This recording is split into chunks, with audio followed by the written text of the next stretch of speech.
जब परिक्रमा का मन बनाया तो घर पे क्या प्रतिक्रिया रही होगी? ये एक कारण था क्योंकि महाराज जी ने मुझे 2012 में ही बताया कि तुम बात करना शुरू कर दो अभी से? हाँ, क्योंकि नर्मदा परिक्रमा में काफ़ी लोग ये बात नहीं जानते, लेकिन नर्मदा परिक्रमा का पहला नियम है कि आप घर के सब लोगों से उनकी परमिशन, उनकी सम्मति लिए बगैर आपको निकलना नहीं है। तो लेकिन काफ़ी लोग ऐसा करते हैं कि सम्मति लिए बिगल निकलते हैं, लेकिन जब मैंने मेरी ओर से कोशिश की तो थोड़ी सी कठिनाई आई। स्पेशली मेरे पति, उन्होंने चितड़े जी की DVD देखने के बाद उनका बिल्कुल मन डर गए थे। और ये मेरी बेटी है डॉक्टर स्नेहा भावे, वो उस वक्त 12वीं में थी, तो उनका भी बहुत महत्व का ये था। और मेरा जो बेटा है वो अभी आया नहीं है, लेकिन वो 4थी में था। तो लेकिन मैं बहुत भाग्यशाली हूँ क्योंकि मुझे जो पहली परमिशन सम्मति मिली वो मेरे इन 2 बच्चों से मिली। और उन्होंने मुझसे जो बात कही ना, वो दिल को छू गई।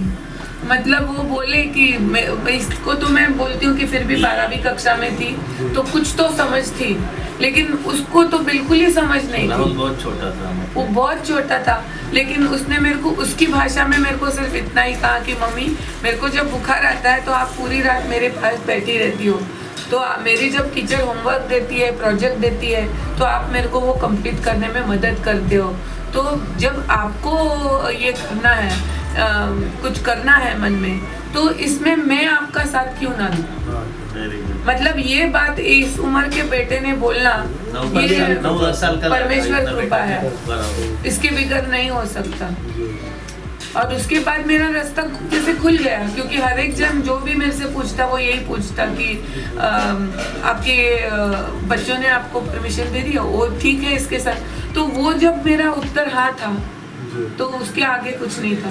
लेकिन मेरे पति काफ़ी डर गए थे, उन्होंने मुझे जाने तक परमिशन नहीं दी थी, जाने में भी सिर्फ 1 दिन बाकी था।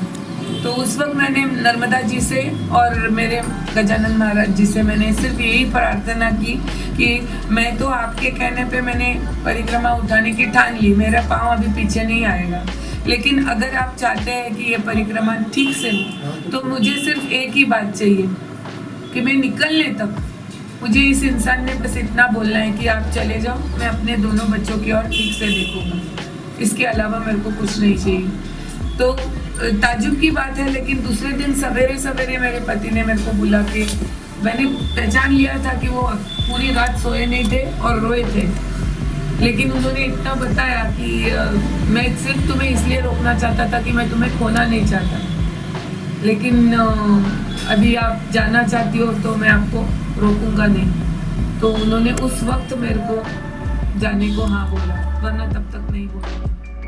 जब माँ परिक्रमा पे जा रही थी, क्या फीलिंग थी उस समय आपकी?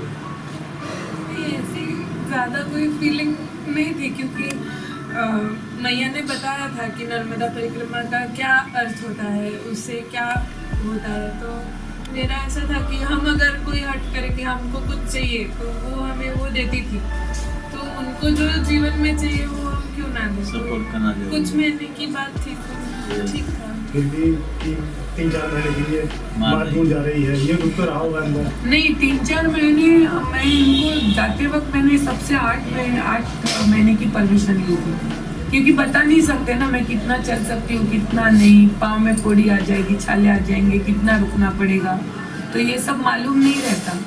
तो मैंने 8 महीने की परमिशन ली थी, लेकिन इनको कुछ मालूम नहीं था। लगते हैं जब कोई चीज़ साथ में रहती है तो हम उसकी महत्ता नहीं समझ पाते। जब मम्मी परिक्रमा में गई उस दौरान क्या महसूस होता रहा? खाना वगैरह बनाते वक्त मैं मैया से हमेशा झगड़ा करती थी कि आप रोज क्यों पूछते हो क्या खाना बनाना है। मैया जब भी नहीं थी तभी जब मैं खाना बनाती थी तभी मुझे उस प्रश्न का समझ आया। भाई छोटा था, उसको कैसे टैकल किया आपने?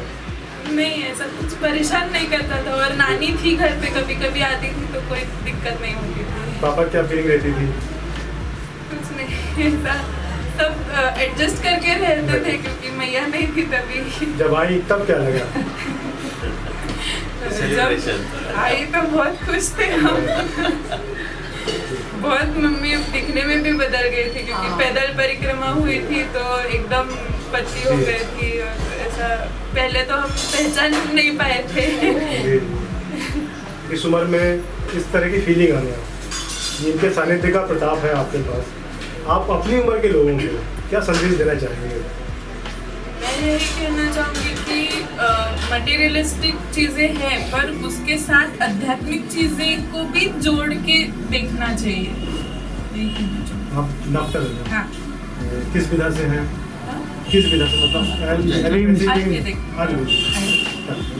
डॉक्टर को भगवान की संज्ञा भी दी गई है। अब जब आप इस उम्र में ये सब करते हो तो डॉक्टर की डिग्री और उसके प्रोफेसर के साथ अध्यात्म का कैसा कनेक्शन है, क्या महसूस करती हैं? आयुर्वेद में अध्यात्म का तो बेस है ही, जो योग बताए हैं, षट चक्र बताए हैं, ये सब आयुर्वेदा में आते हैं। तो अध्यात्म का बहुत ज़्यादा महत्व है आयुर्वेद में, क्योंकि सिर्फ शरीर का ट्रीटमेंट नहीं होता है, शरीर मन ये सब होता है। कोई एक शक्ति है जो सबको चला रही है। हाँ, चेतना शक्ति है जो हर इंसान में भी है, तो उसके लिए अध्यात्म का भी जोड़ लगता है। कोई मरीज आपके पास आता है, आप उसको दवा देते हैं तो एक विश्वास उस पर भी रहता है कि भाई ये ठीक हो जाएगा, कहीं ना कहीं ऐसी फीलिंग रहती है क्या? वही ठीक करते हैं, हम तो सिर्फ माध्यम है। बराबर